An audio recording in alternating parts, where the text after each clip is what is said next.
I do want to play Jemele Hill, speaking of so-called journalists who have it all wrong. Here's this jerk, SOT 15. Of course, as you all know, in the wake of Charlie's murder, there was an incredible amount of angry discourse from the right, blaming the Democrats, blaming liberals, saying, you're the reason this happened. Only to find out, surprise, 22-year-old white dude, loved guns, raised by two parents, lived in a good home.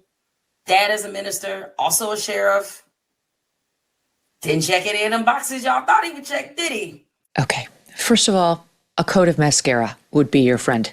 I'm just going to tell this to you, woman to woman on television. You need a little work, and you should have them back off the camera a little bit because you are not attractive enough to have that extreme close-up. Push away your laptop, Jemele, and add a filter or two. Honestly, like, we actually don't use any on this show because I do put on makeup so I look presentable, but you need work because you can't both be ugly on the outside and the inside. You need to choose one, okay? Choose one.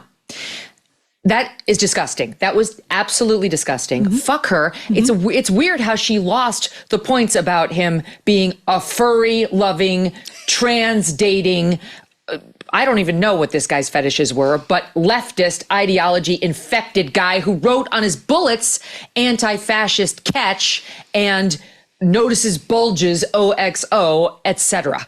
Didn't make her little monologue. So whenever a high-profile tragedy happens, especially one involving political figures or cultural flashpoints, there's always a rush to assign blame. And the recent shooting involving Charlie Kirk was no different. Within hours of the news breaking, the internet exploded with hot takes, speculation, and predictable finger pointing. And one of the loudest voices, Jemele Hill, she was a ESPN sports anchor or something like that, a journalist, a well-known media figure for being on as an ESPN sports anchor. Hill didn't hesitate to chime in, immediately framing the incident as yet another example of right-wing extremism or consequence of conservative culture. And she essentially suggested that the shooter must have been radicalized by the right, or at the very least shaped by conservative ideology. And the only problem, that narrative fell apart almost instantly because as more details emerged, that's why you should always get the full context first and never assume what you think you know because you never know what you know. And it turned out that the shooter was 22 years old, white male who grew up in a stable home with two parents. His father wasn't just any dad. He was both a minister and a sheriff. And the shooter wasn't some right-wing incel living in his mother's basement. He certainly didn't match the stereotypical profile that some people were hoping for, in this case, Jemele Hill's. And he had a relatively normal upbringing. And get this, he was reportedly entangled in a bizarre ideological cocktail involving far left views, not far right, gender confusion, and online subcultures that blurred the line between fantasy and political extremism. So here's the thing. When you go public with a narrative before the facts are in, you're not just speculating, you're just setting the tone for national discourse, and let alone it's ignorant. And when you're wrong, that narrative doesn't just disappear, it sticks and it fuels outrage, and it shapes how people see the world, even when it's based on completely incorrect information. I'm going to say that again, incorrect information. So Jemele Hill wasn't alone in rushing to judgment, but she was one of the most prominent voices doing it. And when the truth came out, silence, no retraction, no correction, just a pivot and a defensive posture. And as if the original statements she made about the shooter that unfortunately killed Charlie Kirk was a right-wing extremist when he wasn't, but were somehow justified because of broader political grievances. This is why she thinks she should stand on her square and stand on business, even though she have gave incorrect information. But here's a deeper issue. This isn't just about one media figure getting it wrong. It's about a growing trend of people using tragedies to push political agendas without waiting for facts. And let's be clear, who says that everything is a political agenda? That's why you should wait for the facts. And this is happening on all sides of the political spectrum. Left, right, center, it doesn't matter. People have stopped asking what happened instead just jump straight into who we can blame. And this moment became a very case study of that, right? So when Megyn Kelly responded to Jemele's commentary, she didn't just disagree with her, she torched her.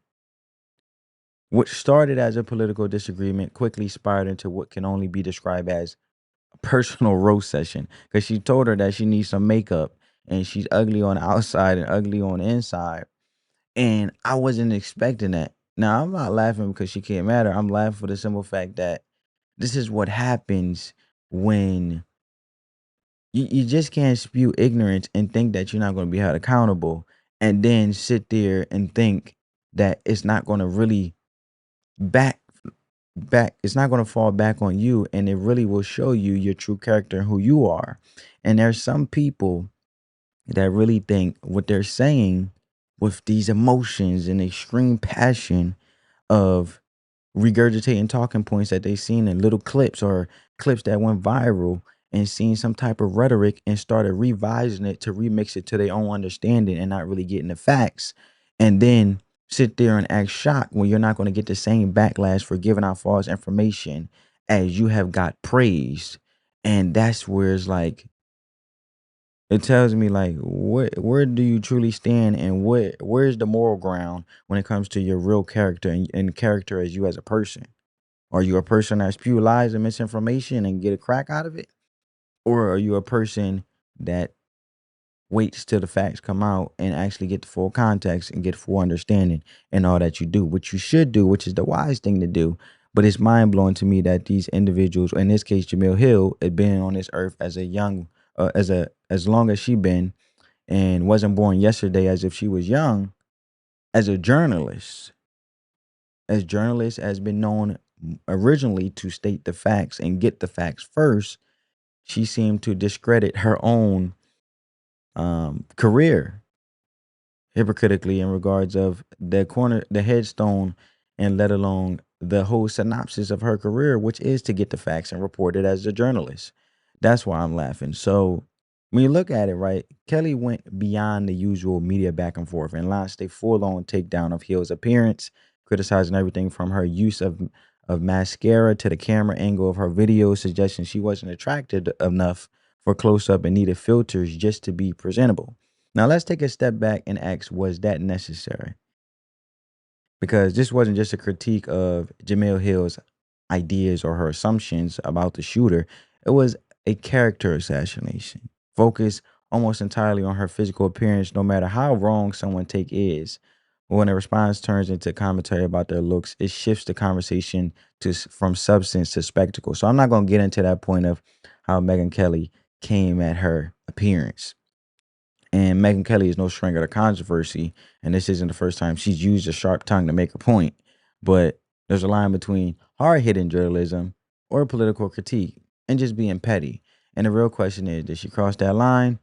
Some would argue that Hill deserved it, and that when you're wrong, you're on a such massive level, and especially when you're using a tragedy to push false narrative, you open yourself up to public criticism, like I said. So I'm not going to get into if Megyn Kelly did Jemele Hill deserve Megyn Kelly coming at her when it came to the personal assassination and stuff like that of her appearance. But what I can say is, you can't sit there and spew lies and think you ain't gonna get the accountability part. But I want you guys to see what Jemele Hill response was to Megyn Kelly. Check it out. I saw that Megyn Kelly, no friend of mine. I'm no friend of hers. I don't even like her. I don't know her. Actually, the last time I saw Megyn Kelly, here's what's so funny. Last time I saw Megyn Kelly, this would have been when Obama was still in the White House. I cannot remember if it was first term or second term. I want to say it was second term. I'm pretty sure it was second term. Now that I think about it, I'm pretty sure it was. But either way, I saw Megyn Kelly at the White House.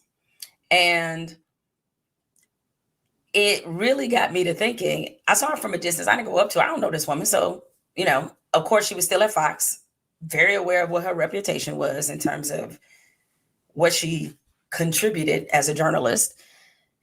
But what I found so interesting is when I saw her at the White House, it was during the time of year, it was the holiday season. And what happens is during the holiday season, White House has a bunch of parties. There's different groups every night. Like one night it might be media members. One night it might be entertainers. Another night it could be a mixture of the two. It's different audiences.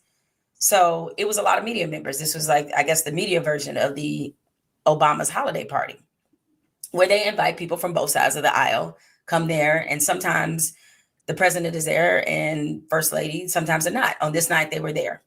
And I remember seeing Megyn Kelly in the receiving line to get a picture with the Obamas.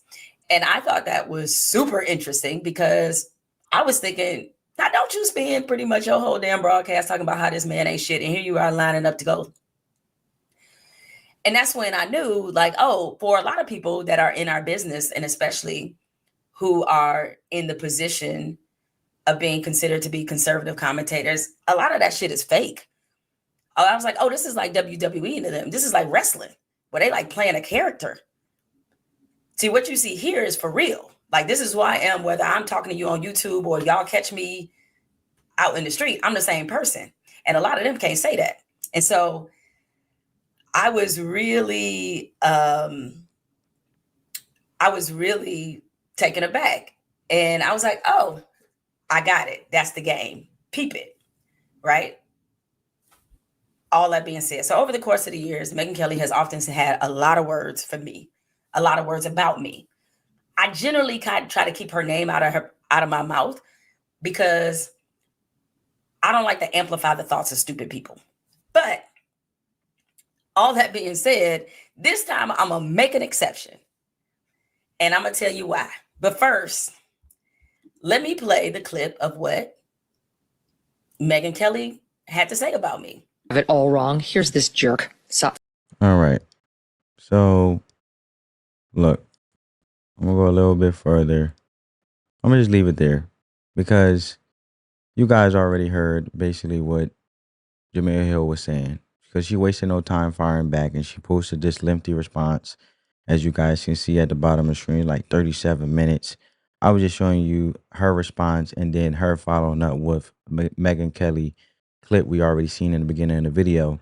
And she posted this response instead of confronting the actual issue, Jemele Hill, her inaccurate assumptions about the shooter. She zeroed in on something else entirely different.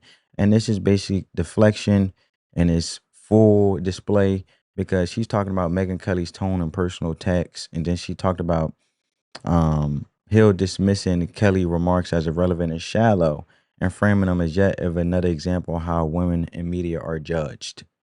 And look, what does that have to do with? But the problem is Hill stayed in that lane instead of using a moment to say, hey, I got the shooter's profile wrong and I rushed to judgment. She redirected the conversation entirely and she went into a personal story about seeing Megyn Kelly at the White House, you guys just heard, at a holiday party during the Obama years as a kind of I gotcha moment where she implied Kelly was just another media opportunist willing to smile in Obama's face despite constantly attacking him on air.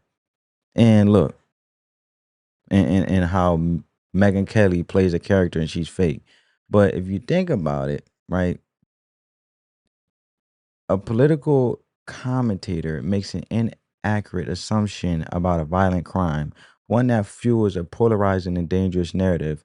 And when Jemele Hill gets called out, her defense is essentially, yeah, well, you're a hypocrite and you wear too much makeup. That's not a rebuttal, that's a dodge. Because you firing back with personal digs, but personal digs, clapping back about how you are a natural beauty and your face card is not declining and all of this stuff when it came to responding to Megyn Kelly about wearing some mascara. But the truth is, none of that was relevant to the original controversy. The conversation was supposed to be about public responsibility, the dangers of media bias, and the risk of politicizing tragedies before facts are out. Instead, it turned into a back and forth roast of who's real, who's fake, and who's look better on camera. And look, I'm not getting into the looks and all of that stuff, but my point is, Jemele Hill, take your L. Take your accountability. The same way you dish it out, you're getting the public criticism back. You were wrong. You talked about something falsely, and on top of it, unfortunate, a human life was taken.